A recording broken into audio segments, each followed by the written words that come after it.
You're listening to the Archaeology Podcast Network. You're listening to the Archaeology Show. TAS goes behind the headlines to bring you the real stories about archaeology and the history around us. Welcome to the podcast.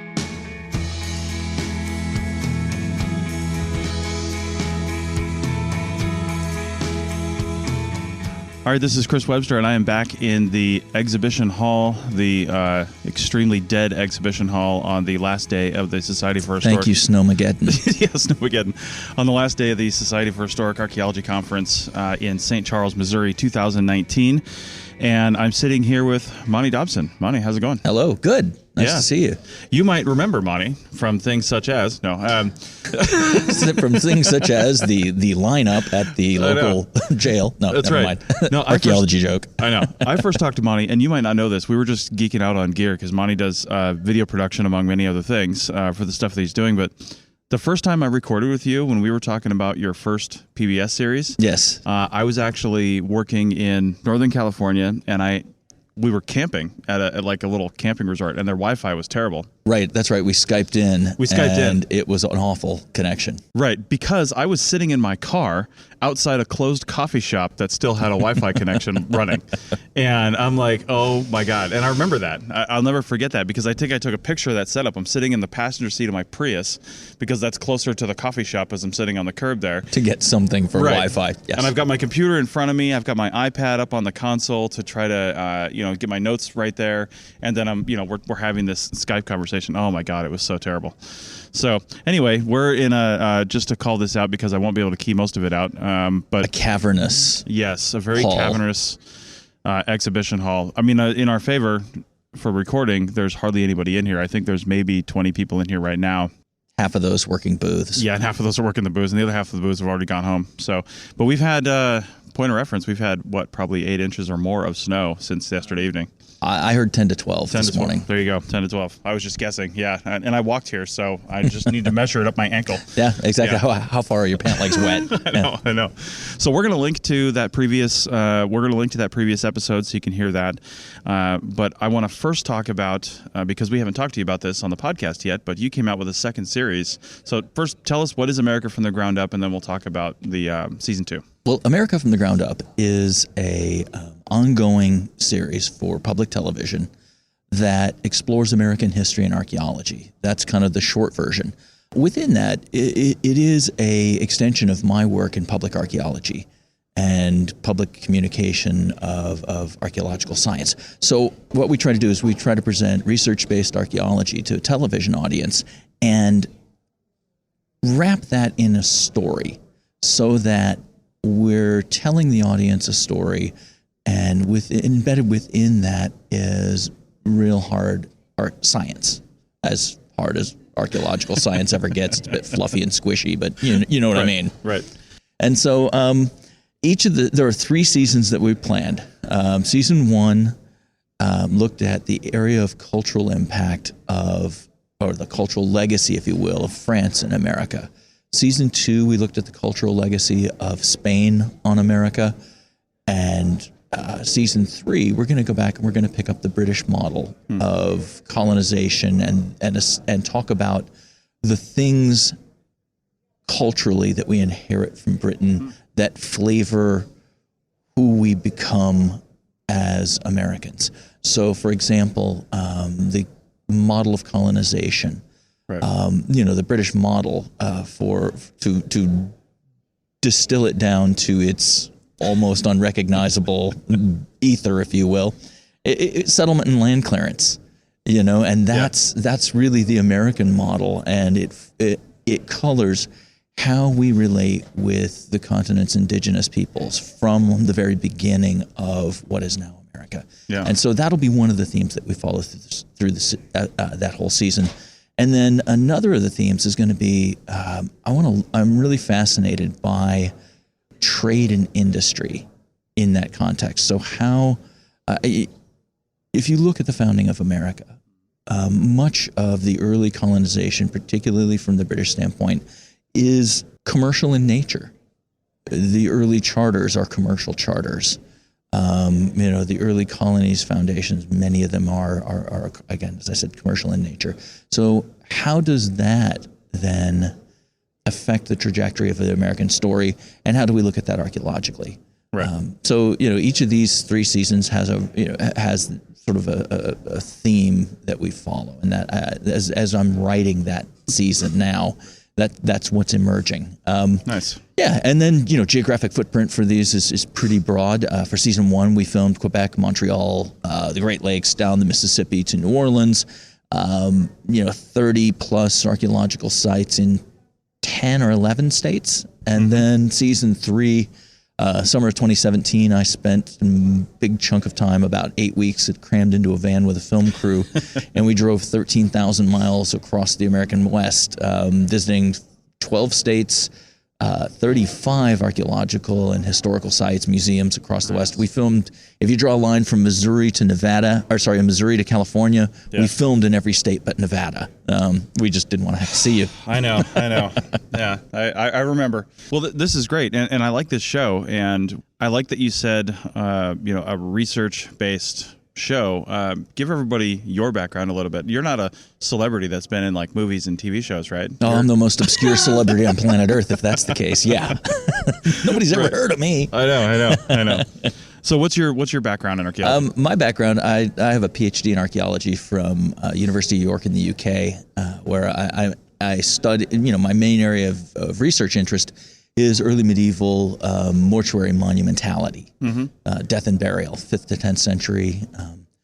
But when I was doing my master's degree in history at Central Michigan University, my sort of subfield was Native American history. Yeah. And that sort of has stuck with me as an area of interest. And so the America from the Ground Up project kind of grew out of my experience in the classroom and how I look at communicating the American story.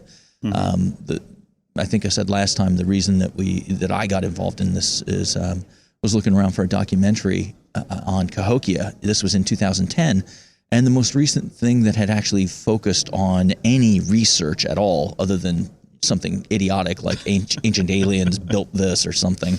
Yeah. Was done by the BBC in 1991, and had like the VHS squiggle lines in it. Right, pretty much, yeah. And so I thought, well, this is ridiculous. Somebody should do something. And and I had I over several months I sort of thought about it and started to work out how I might write that documentary. And then I had a relationship with a small family foundation who agreed to give me a minuscule budget of about $14,000 to do a project. And there's a 22-minute documentary on Cahokia that's still out, sort of floating around on the internet and various places on YouTube and stuff. But it became basically a pilot project for the longer format public television series. Yeah. I mean, there's got to be a lot packed into that statement, though, the pilot project, because, I mean, you saw a need and you had the ambition to create this Cahokia video, but really, right when that was done, did you think, wow, okay, that's done, I'm going to go back to what I was doing? Or did you kind of get the bug for video production and presenting this way? Yes, is the answer. I pretty quickly moved from, well, I'm just going to do this, to I really see the potential for public engagement with this. A bit more background about me. I've worked in museums throughout my career.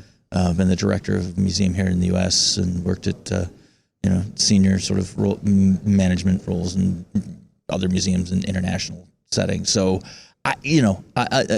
the basics of what I do as a filmmaker now really are rooted in what I did as a public archaeologist and museum professional. Right. Natural outgrowth of one was the other. Yeah. Okay. Well, that's great. I mean, I get that question too. Like, how did you get into podcasting? I was like, well, I was looking for podcasts on cultural resource management archaeology. Right, and there wasn't anything there. Yeah. So I thought, well, how hard could it be? Yeah, and I did think that, but that process from wow, there's nothing out there to I'm actually going to do this was like probably a year and a half for me, because I didn't have the time. I was a shovel bum, and circumstances had to align to really bring that into focus. And then like once I did the first one, I think it was within a couple of years we'd started the Archaeology Podcast Network, and now we have a bunch of things. So along those lines, you're now running your video production company to get these America from the Ground Up videos going. I think what I'm more interested in, though, is how do we get more archaeologists to not only present their work in this way, but to want to engage in the public in this way? Because we tend to be kind of heads down as a field and just like, I want to do my research, which is a problem across all the sciences. I mean, you just want to be in the lab, you want to be in the field, you just want to have a shovel or a trowel in your hand, and you just want to be doing work. You don't want to have to get up in front of a camera and do these things. But how can we change that attitude? Because we end up with people like Megan Fox, who we talked about a couple days ago, who's got this new series on the Travel Channel, and we end up with people like her being the face for our business and our industry.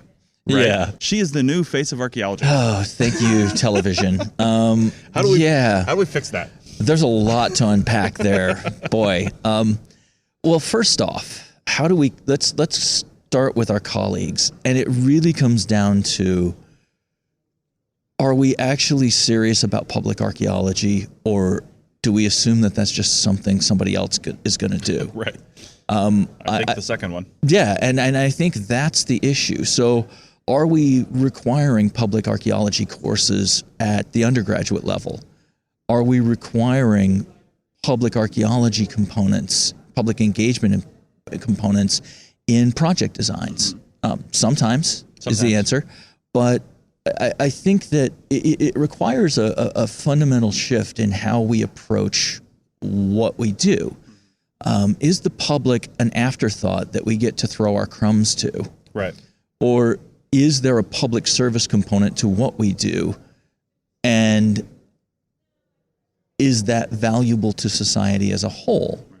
And I don't mean to be too flippant about it, but I really think that if we will approach public engagement, public archaeology with the same intentionality, the same methodological seriousness with which we approach a project design and incorporate it into that project design, I think things will start to change. But I really do think it has to start at that level. Public archaeology cannot be an afterthought of what we do. Right. It has to be a component and an integral component of what we do. But in some grants and other funding aspects, having some sort of public archaeology component is sometimes a requirement, like you said. And I know I work out in Nevada, and sometimes on BLM projects, depending on the project and where kind of how they're funding it, there is a public archaeology component as well. But I tell you what, out in Nevada, 9 times out of 10, it's one of 3 things that gets done for public archaeology, and that's either a website, which great if they didn't have one for the site before.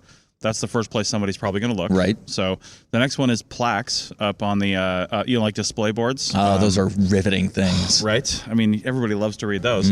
Gets me out of bed in the morning. I know. And then the third thing is sometimes some sort of town hall-like presentation. At the local library. At the local library, right. Somebody will do something like that. And those are the kinds of things we think of. And I don't want to diminish those efforts, because if they don't exist, they probably should for that area, for that site. But thinking about doing something that's more high profile, to bring it back to TV, Megan Fox, she's a celebrity, and people probably tuned in because they know that name. And sure. One of the things I heard, a couple of the former hosts, the current hosts of the Women in Archaeology show, they were talking on another podcast, the Archae Fantasies podcast, and they're all women. So the first thing they recognized, which I of course didn't, which I should have, was that she's like the only woman on TV presenting archaeology right now, even in a bad way. Right. Yes. So that's a problem fundamentally. There's lots to unpack in that one. Yes. I know. And so it's just like, getting people to either partner with somebody, and this is what we were talking about the other day, and I'm really adamant about this because I think we have to play the game, really. And if the game the public wants to play is, I want to see a celebrity tell me things and I want to believe them. We all listened to Jenny McCarthy when they said, don't vaccinate. And she's an idiot. And now we're paying the price. We have polio reemerging because, science doesn't matter. Right. But this gets to the point I'm trying to make. And that is that if you let somebody else tell your story, don't complain when they screw it up. Right. We have to take control of our story and present it. It really is why I started doing this, because it gets done so badly on television. And it's not just the fault of archaeologists not wanting to engage. There are well-intentioned people out there who are engaging, but who are also a little leery of production companies who may misrepresent. Yeah. And I've heard that happening before. So I have, that's one of the challenges I have. I have to fight back against that and go, no, I actually am, not a hack. Maybe I'm a hack archaeologist. That's irrelevant. But, I'm trying to do good research-based stuff here. You're at PBS, you've sold out. yeah, public television selling out. PBS checks. Yeah, oh yeah, exactly. With my mendicant bowl, please, sir, can I have some more? Nice. So, but controlling the narrative, we have a compelling story to tell. We're talking about humanity. We're talking about human beings. It is a compelling story. Yeah. So I understand that not everyone is comfortable jumping up on in front of a camera. Trust me, I've also interviewed some people you don't want in front of a camera because they're not good at it. Right. So I understand. I'm not in any way, shape, or form saying that everybody has to do this. What I'm trying to do. This just happens to be the venue that opened up for me, and that because of a background in public engagement, because I stand around and talk to people all the time, and I it translates well on camera. But the willingness to engage with technologies like film, video, the internet, web, YouTube, all of these things, a willingness to engage with those and to try to draw people in by telling an engaging story isn't something that we should be, or I should say is something that we should be doing. And it isn't something that we should be threatened by. Right. Once I tell a story, I can't control what somebody else takes in from that. Mm-hmm. If they miss the point, as long as the information I've presented in a film is accurate, I've done my job. Yeah. And I try to do it in a compelling, interesting, hopefully entertaining way. But it's that fear of misrepresentation, I think, is a major impediment on the part of our colleagues to engaging in these kinds of projects. I would love to say that when we look back on this 10 years from now, 15 years from now, whatever the case is, that you were foundational in doing this. And I'm saying that because, I thought the same thing about podcasting. It took me several years of doing it and screwing it up and learning how to edit audio and learning how to interview. I don't know how many interviews I screwed up and sounded like a total jackass, but I was the editor, so I was able to fix it a little bit. And, doing those things before I started engaging other people and saying, hey, you have a story to tell. Do you want to put a show on the Archaeology Podcast Network? And being the facilitator for that. So anytime I interview somebody or I meet somebody at a conference and I'm like, man, this would be a great podcast and I'll help you do that. And all you got to do is bring yourself to the table and I'll cover everything else. Now, admittedly, podcasting is way easier and way cheaper to do that for. Video is different, but video's a little more expensive. It's a little more expensive and you can't eye-wateringly expensive. I know, and you can't just, you got to pay the bills, so you can't just put it on YouTube and call it good and hope you get 10 million views, right? Because that's probably not going to happen. Right, and it comes down to one of the things I wanted to talk about is a budget. How much does this stuff cost? Well, a good rule of thumb is nothing of any real quality for under $2,000 a minute. Mm-hmm. So if you've got a 1 hour documentary that you're trying to do, you're looking at a minimum budget of $120,000. $2,000 a minute, and that's minimum.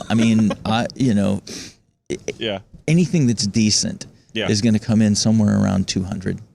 Right. I managed to do the 6 episodes of an America from the Ground Up series for a whole lot less than that, but that's because of partnering with Central Michigan University, who has the College of Liberal Arts and Social Sciences there, and the previous dean, Pam Gates, and the new dean have committed to putting resources and time into the project So that brings our budget down by partnering with the university. We don't have to do things like buy insurance. Nice. Which can be expensive. I imagine. If you want to film in a national park site, you have to have and most archaeologists who do CRM will know you have to have a couple of $1 million worth of liability insurance. Yep. That's not cheap. But by working through the university, we don't have to do that. They can take care of that for us, and so it's, my budget, I'll be completely transparent.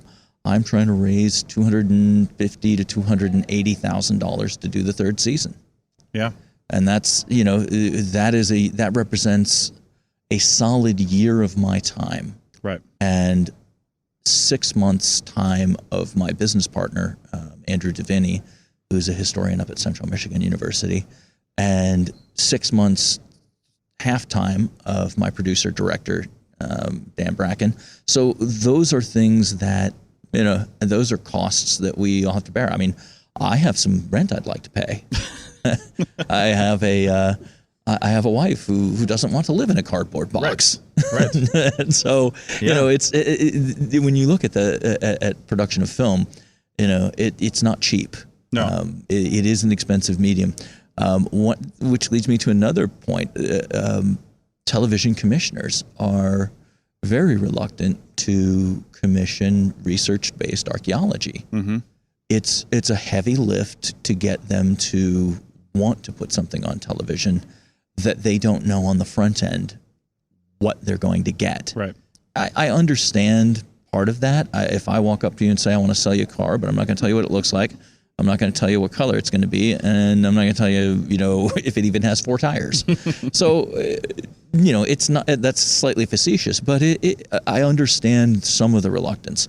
But the other part of the reluctance is certainly the way that it's always been done. Right. The other problem is, and I won't go into details and I won't name names, but they want big, splashy, sensational stories that they can sell to the public to draw eyeballs in. Mm-hmm. That's, at the end of the day, a commercial network is in the business of attracting viewers.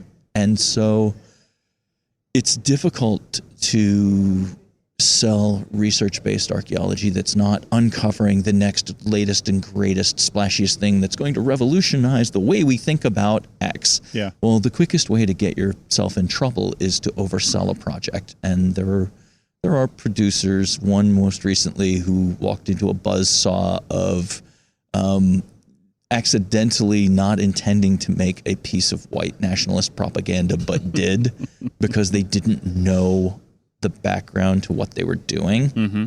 Producer wasn't an archaeologist. It was commissioned by an international network, shall we say, and it was a major controversy. Yeah. And so that is one of the perils that the system that exists sets up for producers. So that's why commercial production companies are often reluctant to get involved in archaeology. Right. Because they don't know how to do it, and it's not what they do. And one of the several people I've talked to at conferences over the last year who really do good stuff and are very interested in doing public engagement in science have said to me, it's so difficult to do archaeology because it takes so long and you have to wait so long for results. Mm-hmm. And that is certainly true for many projects.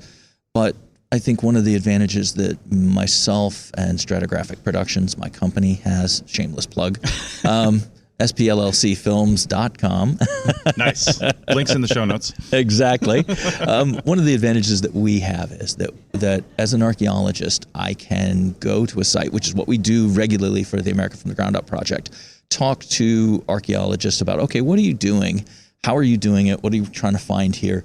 And I can play translator for the public. And then when I'm editing that together with all of the other sites that we've gone to that work along with that theme in that episode to tell the story, my job as the primary video editor, story editor, I should say. And then it is to put that together in a way that makes sense. And then because Andrew and I are the primary writers, along with Josh Koenig, our colleague at Western Michigan, we write the story around the archaeology. and write into and out of those interviews. But if you're a commercial production company that doesn't have an archaeologist with at least in some kind of advanced degree on staff, that's not really something realistically that you're going to do. Right. So it adds to the cost of that stuff for them. Right. But again, our competitive advantage, if you're a company and you want a competitive advantage, which you do, that's what we bring to the table. And that's, man, I really don't want to undersell that either, because the experience you're building doing this, because you've learned obviously video editing along the way and audio production and all this stuff, just because this is a small operation, so you've had to have your hands in all this. Even if you hire somebody to do it, you've got to understand it. But gaining that understanding, even if you're not the primary one doing some of this stuff, will help you develop that in the future. And when you hire somebody to do this, you'll know what you're getting for your money, because you'll know what it takes to actually do it. You'll know with audio editing, there is a steep learning curve. Sure. And when I started this, I knew nothing about filmmaking. I'd never taken a film class. I'd never taken a creative writing class, I think, beyond the sort of requirements of the undergrad level. So everything is stuff that I have learned, starting in 2010 to today, and I'm constantly learning and finding, trying to find new, online materials that I can use to teach myself. Yeah.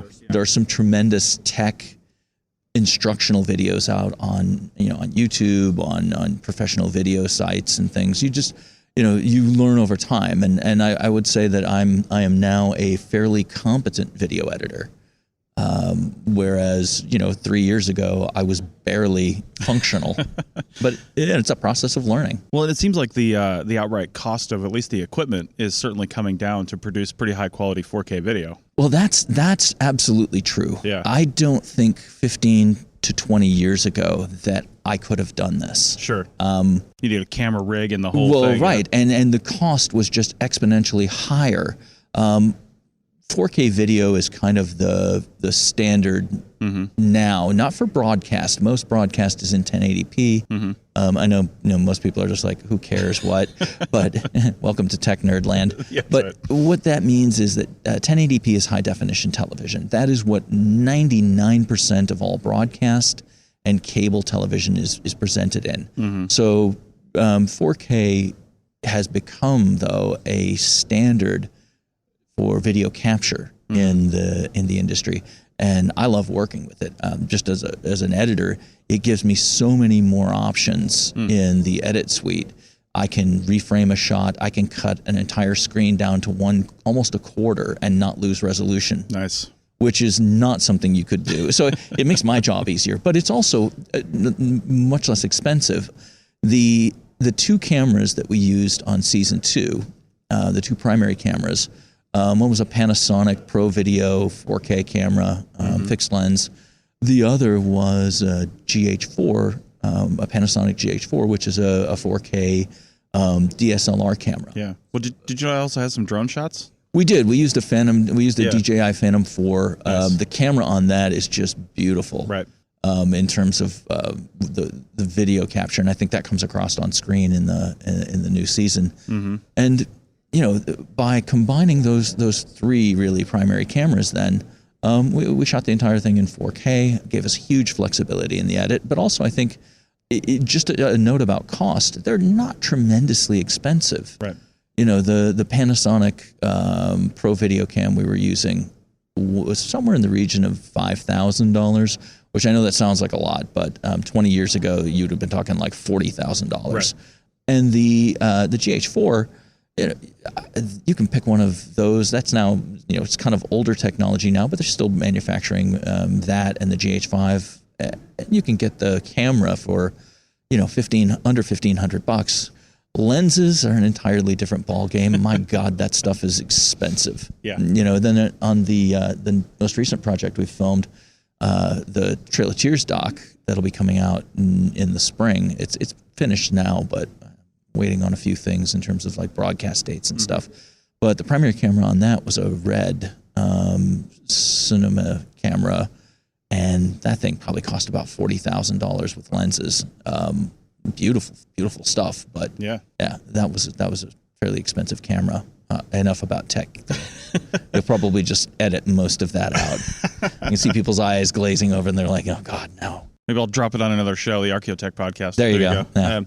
Well, I'd love to see, because I think we need enablers for this. And I see myself as an enabler for anybody that wants to do a podcast. I can get them up and running on that. But video is really where we get the big numbers, right? A podcast about archaeology will simply never get the numbers of even a bad TV show about archaeology, right? I mean, it's just we just don't get the visibility because people want to sit and watch TV. So I'd love to see two things in the future. One, a booth at these conferences where, it's like, I had the idea from a podcast standpoint. I don't know if this would work for video. You have to tell me, but I'm doing the Archaeology Podcast Network has a booth at the Society for California Archaeology meeting coming up at the end of March. And I'm going to have a little area in there and a sign that says, "Tell us your archaeological story." But really, this is a covert operation because I want more podcast hosts. But you can't just have somebody that has a great idea, as you know, or a great research topic get on the microphone consistently.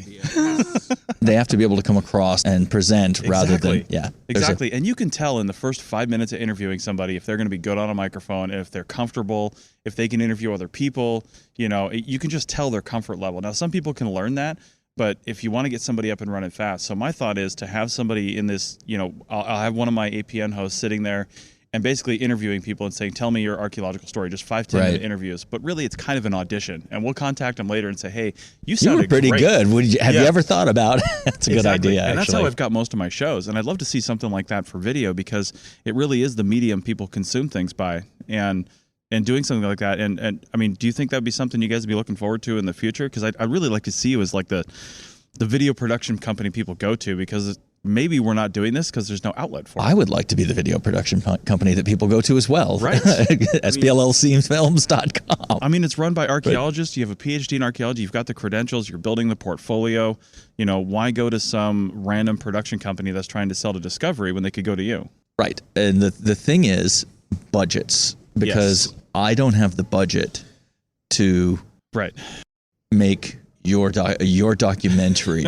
Everybody has a great idea, just like for a podcast, everybody has a great idea. Yes. But it is expensive, and if you bring an idea, I have to then go sell that to a network, and they may not always bite. For sure. So, but you're right in terms of numbers. Let's see. Season 1 of America from the Ground Up has aired. It's still airing. It's in sort of repeats, if you will, but it's aired on more than 300 public television stations across the United States. Is aired multiple times in the UK to a national audience there. If you think about the 6 episodes, just with, let's say 306 episodes in the United States, that's 1,800 episodes that have played across the United States, presenting research-based archaeology in the context of American history. Right. And, for season 2, which came out in August of this year, has already been on about 100 and I would say about 140 public television stations nationwide. The newer thing that we're doing now is that the most recent is that we have put both seasons on the PBS website, pbs.org/show/America-ground, and you should find it. We'll put the link in the show notes. Yeah, and that has certainly been a different way to get the product out there.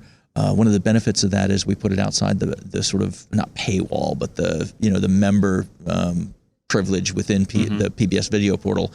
It's available freely to anyone who wants to access it, because I want to see people use it in the classroom, at the university level and at the school level. I think it works for both. Just yesterday, got an email.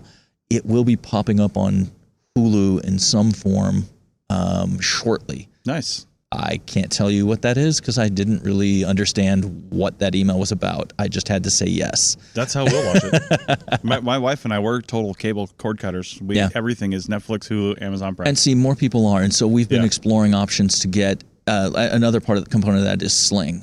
Is it Sling Lite or whatever? It'll be available in some form on that, probably through local stations, because a lot of PBS local stations, what they're doing is they're partnering with Sling or Hulu for their local markets.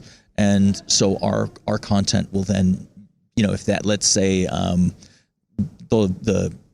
Los Angeles station, San Bernardino, I think is the one for that.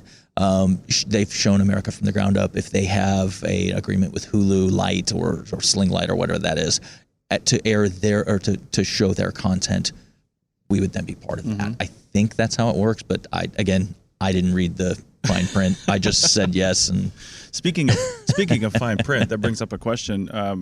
Now that this is on PBS, and correct me if I get the terminology wrong, but you basically sold this to PBS. Is that right? No. Oh, so it's can you play it in other public places? television. It can. We have a.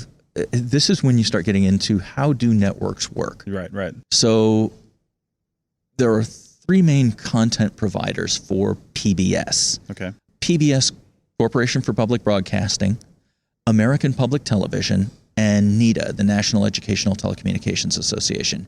NETA is our syndicator. Okay. So we are an independent producer. Stratigraphic Productions is an independent producer. We sign a distribution agreement with NETA through our partner at WCMU Public Media up at Central Michigan University, who are the copyright holders, because we that's one of the reasons we partner with them, is because the goal is to make this thing freely available to as many people as possible. Right. WCMU and CMU get that, they want to do that. So through that partnership with WCMU Public Media, NETA is our provider. They feed it out to all of their member stations. I think a few public television stations across the country are not PBS affiliates.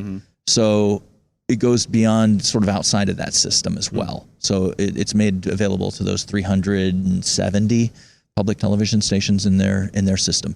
So that once you start getting into the nuts and bolts of how these programs get on air, who distributes what.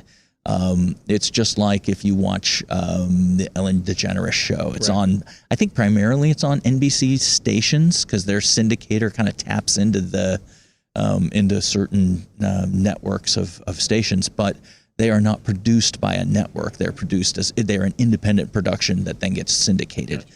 So I have satisfied the lawyers who will not send me nasty letters and sue me for saying it's a PBS show.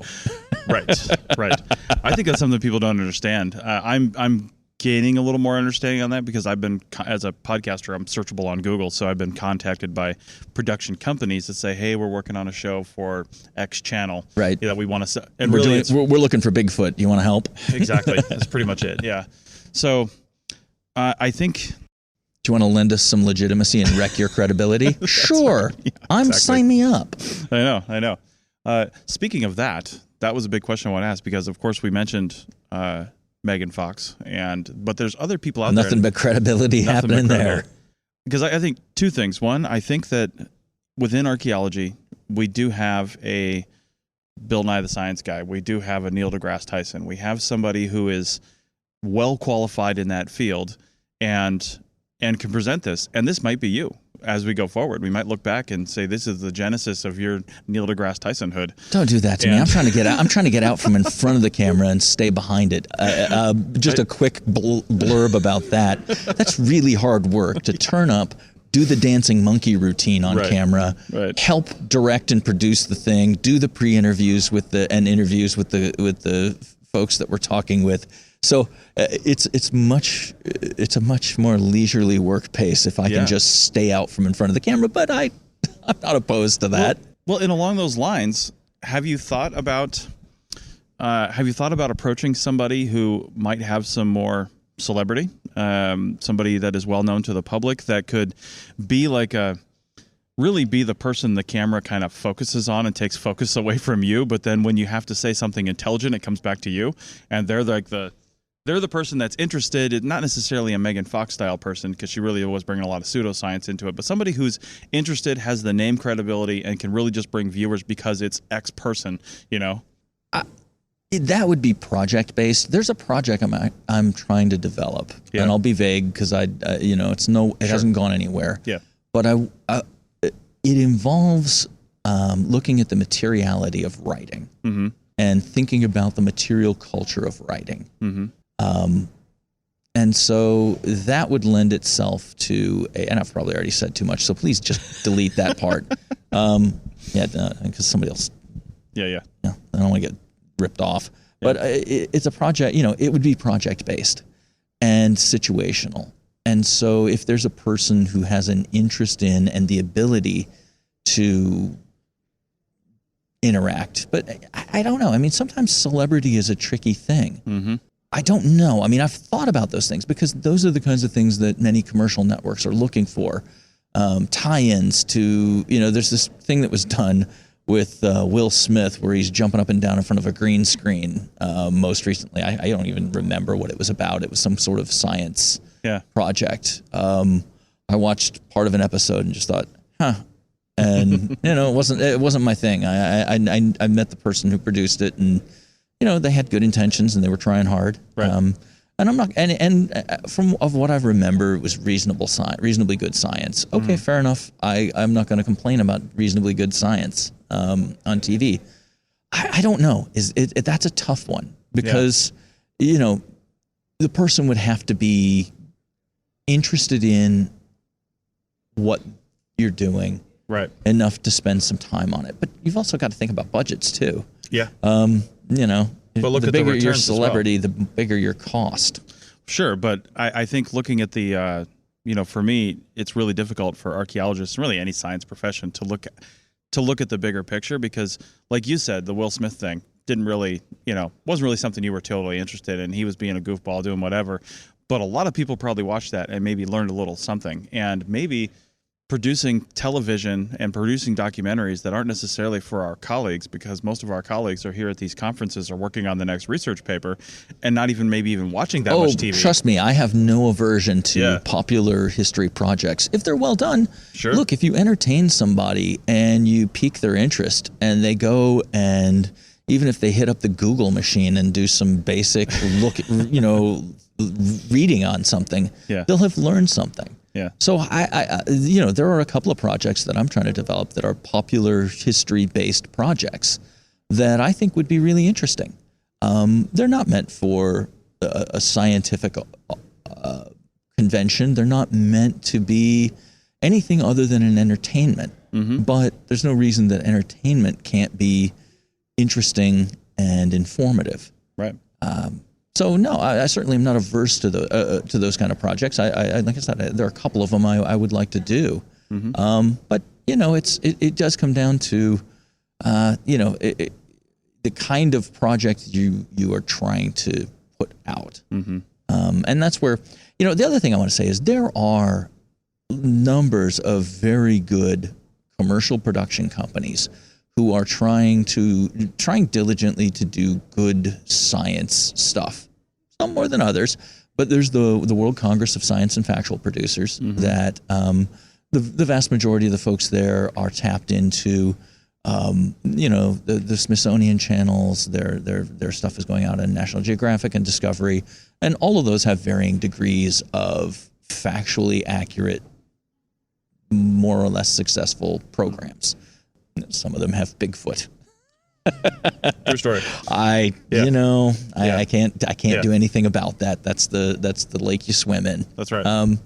But I was up in my business partner Andrew Davini and I were up in Boston at WGBH back in September for the Science Media Summit. Nice. And that was hosted by WGBH, and that was by WGBH and the Jackson Hole Wildlife Media Awards and Film Fest. And that was a really great experience because it was a chance to get together and talk to people from around the world who are doing this kind of stuff. So there are outlets out there. I will be honest with you, the vast majority of them are public television stations or broadcasters internationally. Right. Whether it's the BBC and PBS at the sort of gold standard and CDF in Germany, those are and in France and internationally, the public broadcasters, because they have a remit to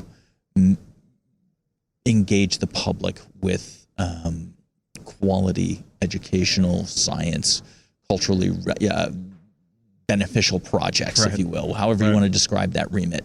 That tends to be the majority. But again, National Geographic Channel does a decent job most of the time. Some of the others as well.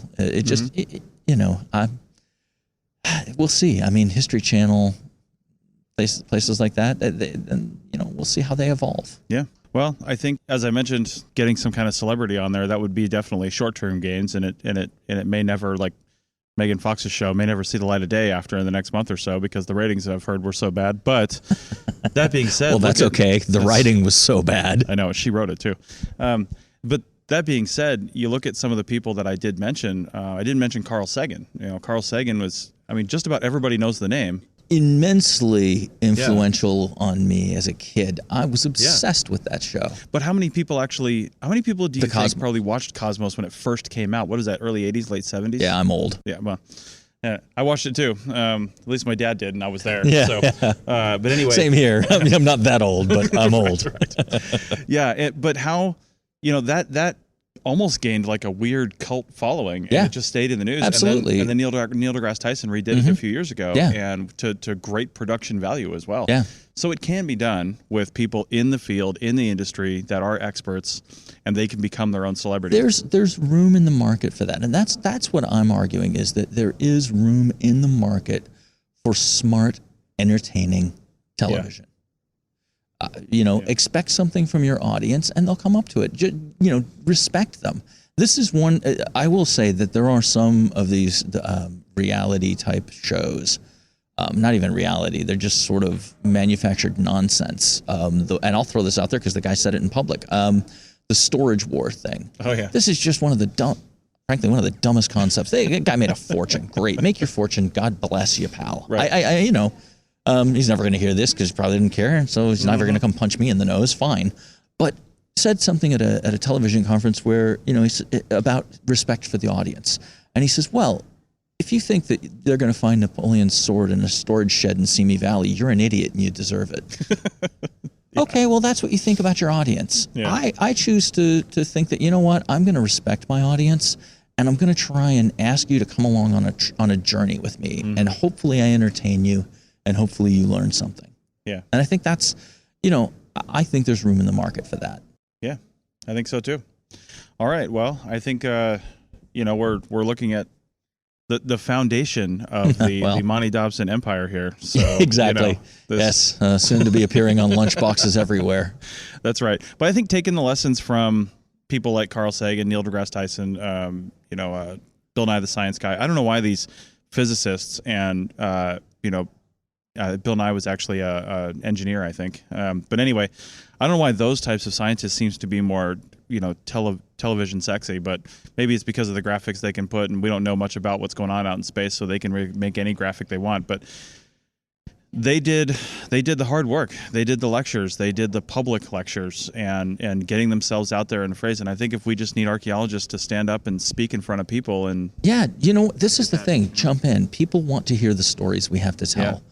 That's the thing that I've learned from this project and the feedback that I've gotten.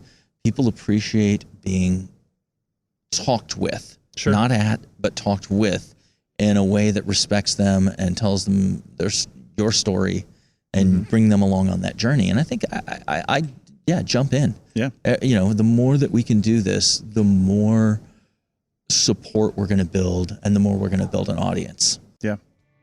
All right. Well, we'll have links to all your resources that have been mentioned in the show notes over at the Archaeology Podcast Network, arcpodnet.com. And Monty, thanks for coming on the show. Chris, thanks for having me.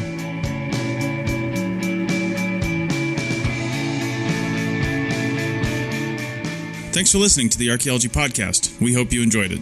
You can provide feedback using the contact button on the right side of the website at www.archaeologypodcastnetwork.com/archaeology. Or you can email Chris at archaeologypodcastnetwork.com.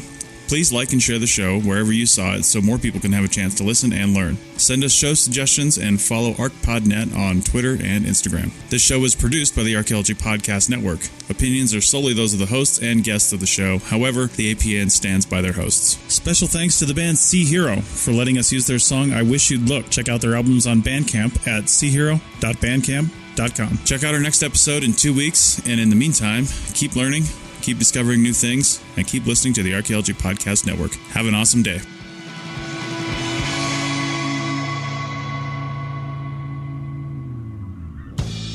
This show is produced and recorded by the Archaeology Podcast Network, Chris Webster and Tristan Boyle, in Reno, Nevada at the Reno Collective. This has been a presentation of the Archaeology Podcast Network. Visit us on the web for show notes and other podcasts at www.archpodnet.com. Contact us at chris@archaeologypodcastnetwork.com. Thanks again for listening to this episode and for supporting the Archaeology Podcast Network. If you want these shows to keep going, consider becoming a member for just $7.99 US a month. That's cheaper than a venti quad eggnog latte. Go to archpodnet.com/members for more info.